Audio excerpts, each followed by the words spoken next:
Good day, my friends. Today we bring you the segment, The Fastest Knockouts. So don't blink too often, or you risk missing the most interesting moments.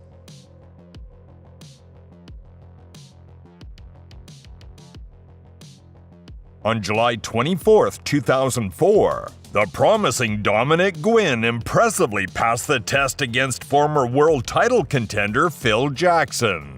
Only 23 seconds after the starting bell, the veteran was lying in a heavy knockout, struck down by Dominic's powerful left hook. 40 лет – это, конечно, возраст. Вот тот самый левый крюк, о котором я вас предупреждал. Думаю, и Джексона предупреждали.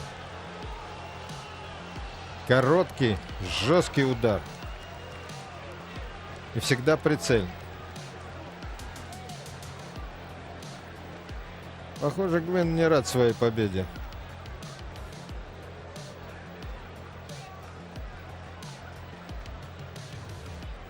Да и чему рад?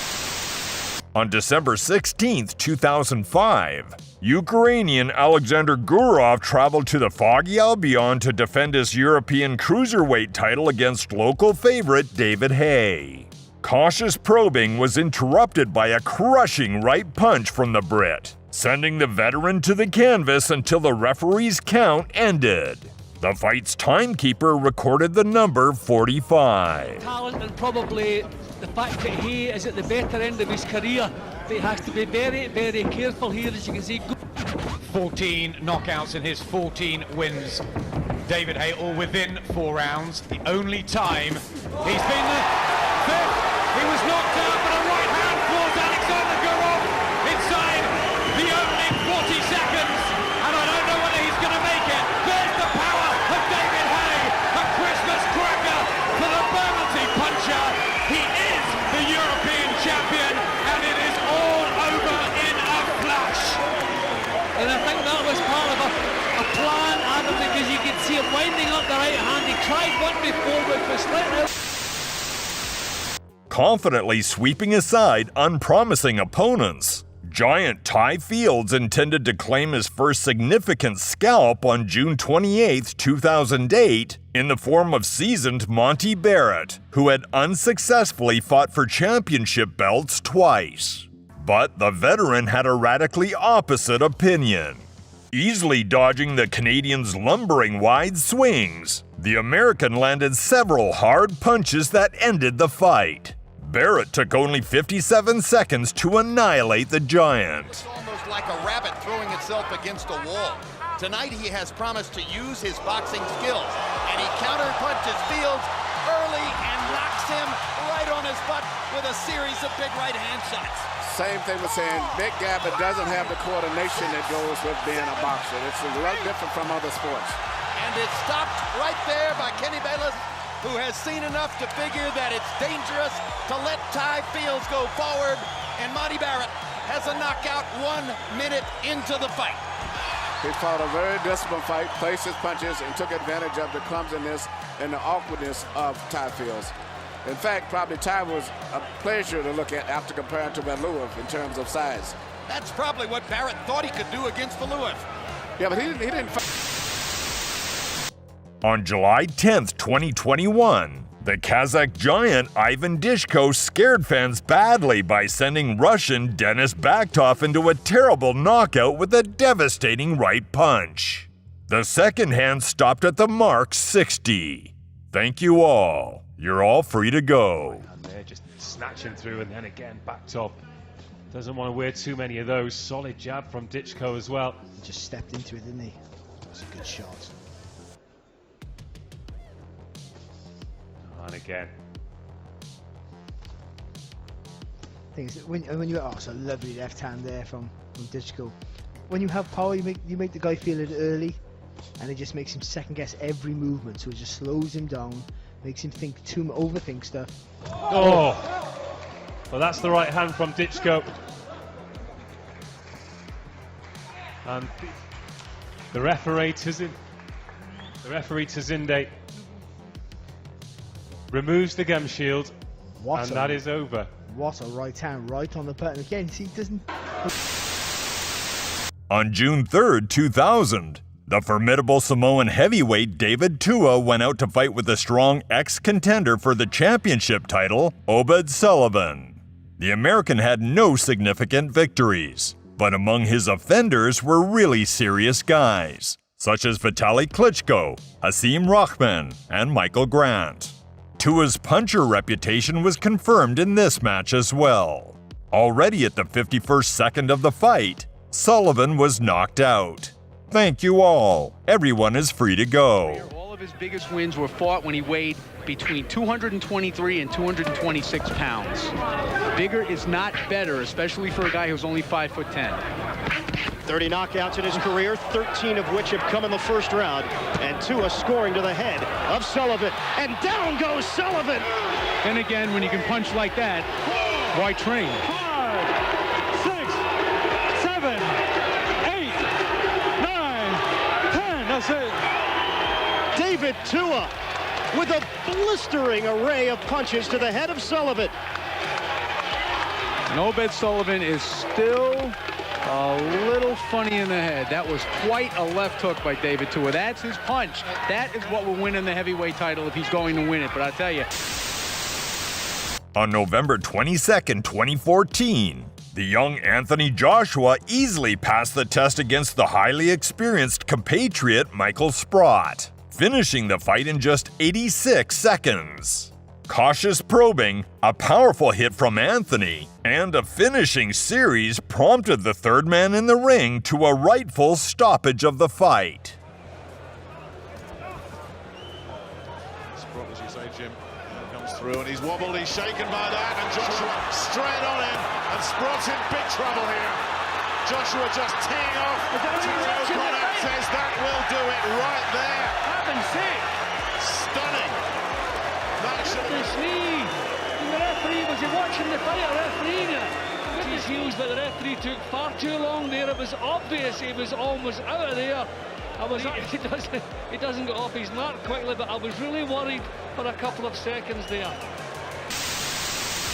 On June 22nd, 1938, the whole of America, with bated breath, was waiting for their favorite Joe Louis to enter the ring.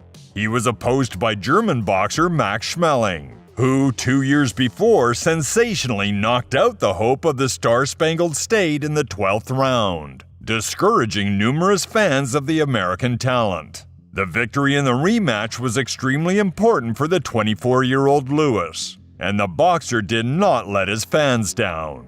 The fight was completed already in the first round. During this short time, Schmeling visited the ring floor 3 times, after the terrible blows of the Brown Bomber. Max is up at the count of 2. Louis moves in. Ripping punches by the Brown Bomber sends Schmeling down again. A crushing right explodes off Schmeling's jaw, and Max goes down for the 3rd time. It doesn't look like Schmeling's going to make it. On December 10th, 2005, Matt Skelton had no trouble defending his British heavyweight champion title in a fight against John McDermott. The fight lasted only 79 seconds, during which the contender hit the canvas 3 times. After John's 3rd fall, the referee stopped the fight, despite the boxer's dissatisfaction. Looking and staring at a potential defeat. Terrific corking right hand from Skelton, and Skelton now is looking for the quick first round finish. Oh, he's gone down. That was to a body shot. Didn't look like a clean shot to me, but he's gone down twice already. Tonight, he couldn't have hoped to have got off to a worse start. Walked onto the right hand. Still, his head isn't cleared. He's hanging on for dear life, but now he's the 3rd time. I think, is he going to wave it over? No, he fell over there as much as he was pushed, but McDermott just got off to an absolute nightmare of a start. Skelton can't miss him, or hasn't been able to miss him up with that right hand. Cracking right hand, though, that Skelton threw. Just got it. It's all over this time. The fight is all over in the first round. McDermott is complaining that he was pushed down. Skelton celebrates. There's a fair number of jeers in the... On October 13th, 2012, The promising David Price added the most valuable scalp to his collection by crushing Olympic champion 2000 Audley Harrison in just 82 seconds. A powerful series from David, and the veteran was lying in a heavy knockout. An impressive performance, to say the least. Is David Price for real? Well, most people think he is.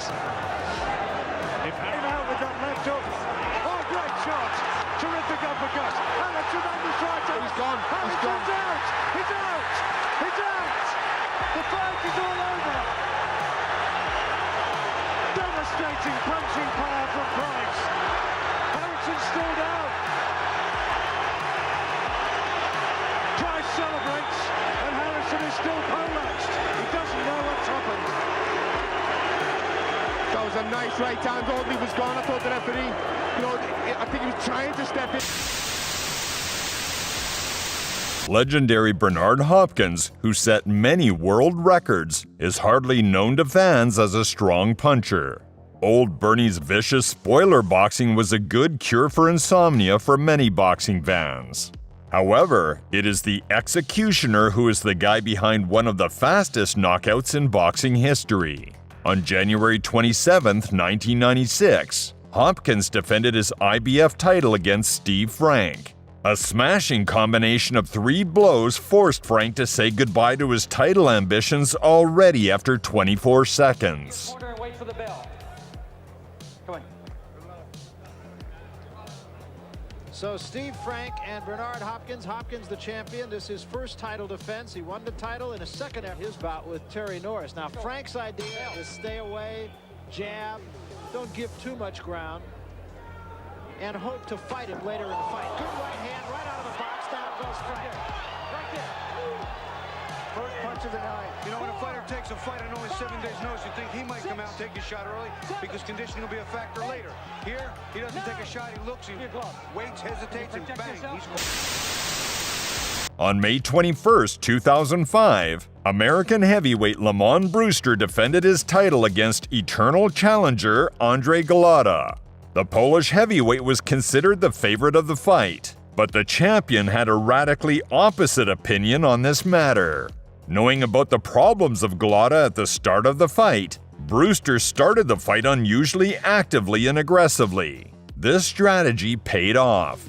The fight lasted only 52 seconds, during which Golota visited the floor of the ring 3 times. After the 3rd knockdown, the referee gave the go-ahead to end the fight. Koniec, proszę Państwa. Koniec kariery Andrzeja Goloty. On October 13, 2012, the good-natured big man David Price, who was considered a very promising fighter at the time, went out to fight with Olympic champion Audley Harrison. The former unsuccessful contender for the title, Harrison did not shine at all in the pros, and his main achievement was an early victory over the journeyman Michael Sprott, to whom he was losing on points at the time of stopping the fight. Nevertheless, the 40-year-old veteran was considered not the worst test for the heavyweight David, who was on the rise to Olympus. However, Price himself clearly thought otherwise. The left-handed Audley's stance, uncomfortable for many rivals, did not bother the 29-year-old David at all. Already at the end of the first minute of the fight, the veteran was seriously shaken, and then a powerful forehand sent Harrison to the ring floor. It was pointless to start counting down. Price's bright and convincing victory over an experienced opponent.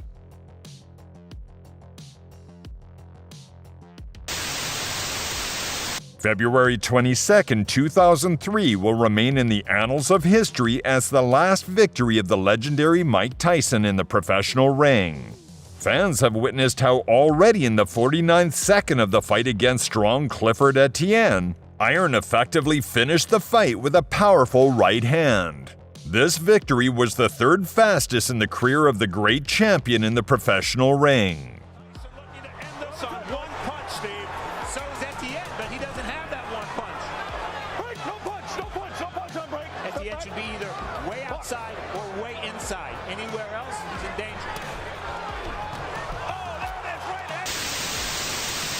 On March 19, 1996, heavyweight prospect Jeremy Williams faced journeyman Arthur Weathers. Before that, Williams had a good streak of 7 wins in a row, all of which by knockout. Weathers was extremely cocky before the fight, arguing that if he lost to Jeremy, then only by decision. But the favorite of the fight thought otherwise. Williams ended the fight in the 10th second, knocking his opponent out with a perfect right uppercut. And he is now trying to collect as much experience to be as ready as he can be once he makes it to the top and gets a shot. And it may be quicker than we imagine. Seconds into the fight, and it is stopped by Marty Jenkins. You have seen one of the quickest knockouts in pro boxing history. Jeremy Williams, although in the top 10, feels he has been passed over. On September 12, 2008, the 2004 Olympic champion, Cuban Odlanier Solis, effortlessly defeated the little-known Chad Van Sickle. During the 92 seconds the fight lasted, the American heard the referee's unpleasant count twice.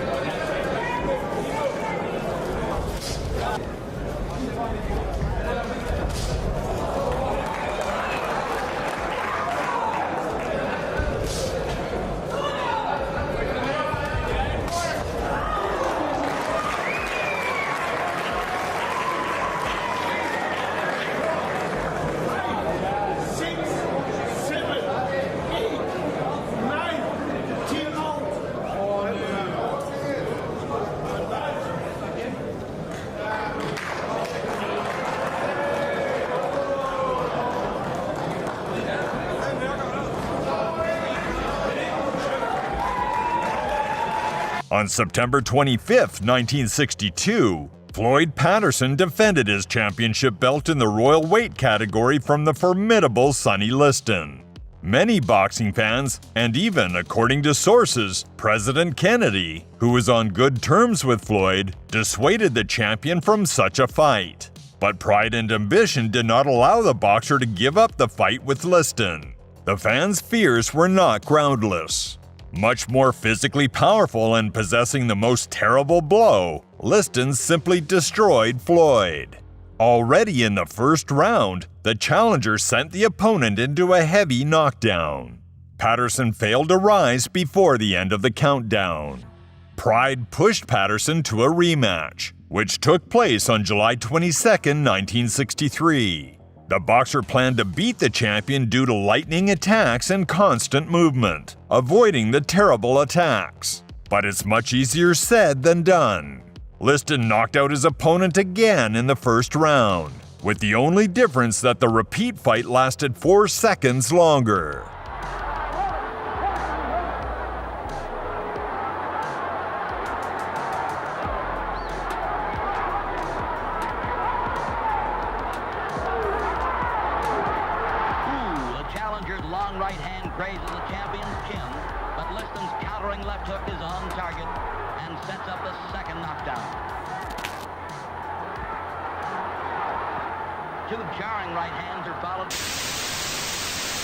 On November 25, 1983, the great Larry Holmes fought the undefeated Marvis Frazier, the son of the legendary Joe Frazier.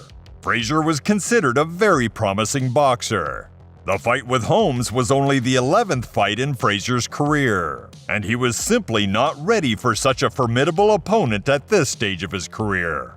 Already at the end of the first round, Larry sent his opponent into a knockdown, after which, with a powerful finishing series of blows, he forced the referee to stop the dangerous beating. Didn't have him down. Oh, the long right hand. Well, look at that. He's been down as an amateur, Marvis Frazier, but it's the first time as a pro. He's not in control of his legs. He measured that right hand, and there's the firing. What he can say, what can he say? But look out, here he comes with the next punch. and he really could do with those seconds ticking away fast round. He shouldn't have dropped his hands. And Holmes warned everybody that he would have to put the kid in his place, and it looks as though this could, many people thought it was.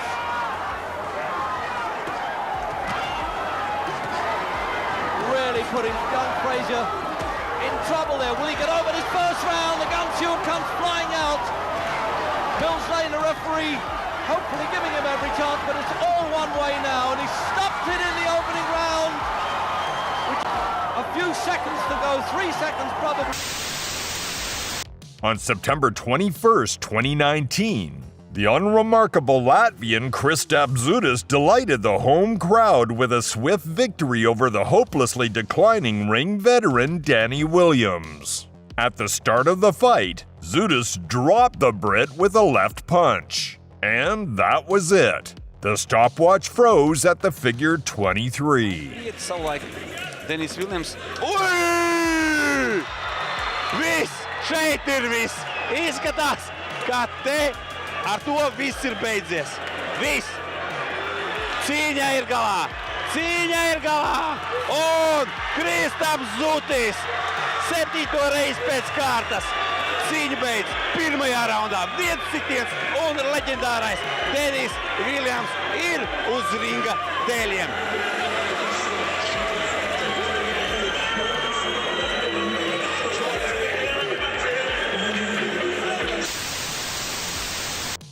On July 21st, 2001, Jamil McCline made a serious statement by destroying former title contender Michael Grant. In the first seconds of the fight, a perfect punch from Jamil sent his opponent into a knockdown. Of the two operations, if ever, you know his body is bone dry. Chaotic attempts to finish off Grant ended in a clinch. After the referee separated the fighters, Grant refused to continue the fight, citing an injury sustained during the fall. Michael.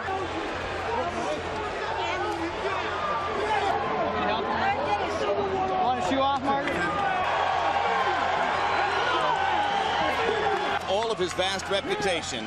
Bring a fighter into the ring. Action. Here's another look. Boy. Perfect shot with the left. My feet, my ankle right now was like the bone. I felt it.